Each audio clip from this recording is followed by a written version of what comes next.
Hi everybody, I'm going to tell you about a very simple grammatical structure. I will talk to you about the question forms. Well, in the structure of the question forms, we have four variants.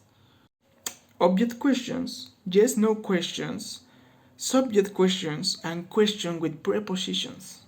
In the object question, we have a very simple structure. It is made up of the question word. This can be what, where, when, for example. Auxiliary verb, did, do, are. A subject, this can be you, she, or they. And finally, an infinitive. For example, you can use words like work or something like that. Now, in the yes no questions, the structure change a little bit. This structure start with an auxiliary verb like did, does, or have. Have the subject in this structure can be we, she, or they. And finally, have a verb. For example, you can use work or smoke. It's a simple example.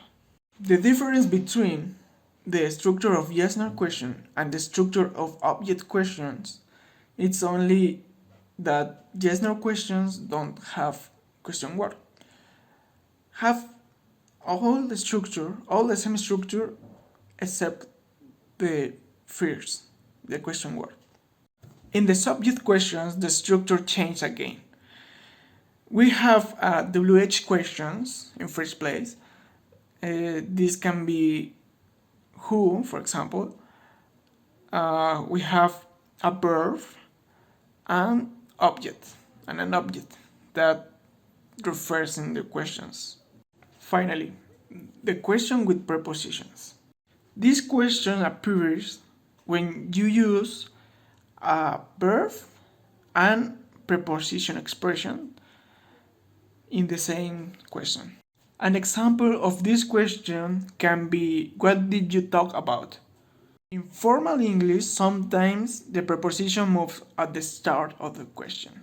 For example, what does it depend on? This is a question with preposition. But in the formal English, the same question can be, oh, what does it depend?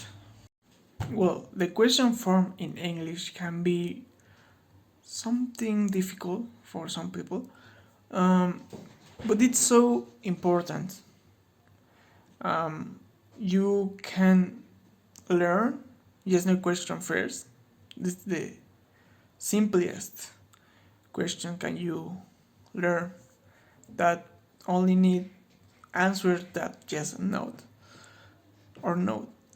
And the WH question needs more information. Depends that what you want. No, it's that question what do you use. Well, I hope you enjoyed the video. I can explain fast and clearly, but I hope you can enjoy that video.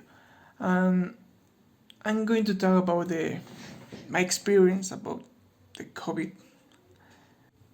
It's a pretty bad thing.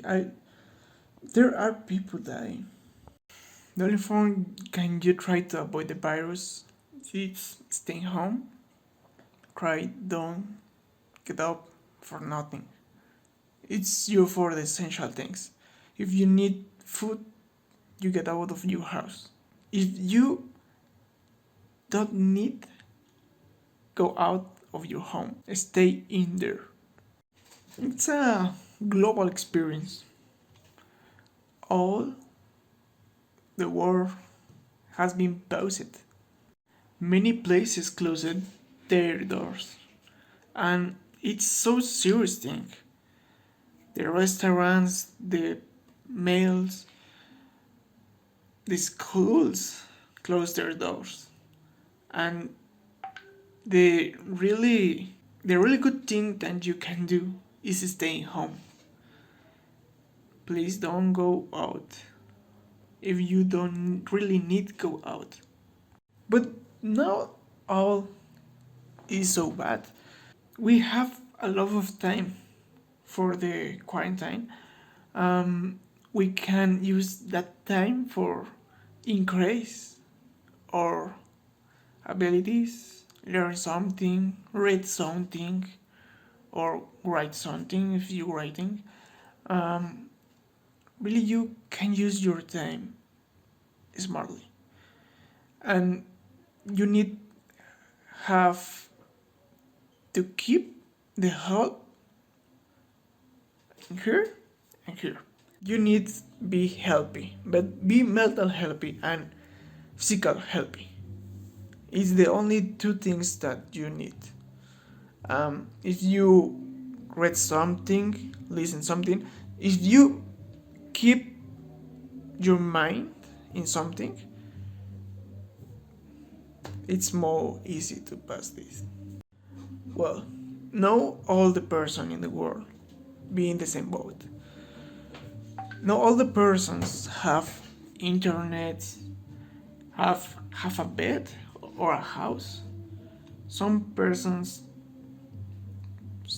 some persons was homeless, and we can be solidarity. We can not exposed to go out in the streets and give get food or money. Everyone, do you see? No. If you can help some person, try to help it. But get care, and that's all. But well, the world changed too fast, and nobody imagining that this happened. Well, that's all. Get healthy and stay home.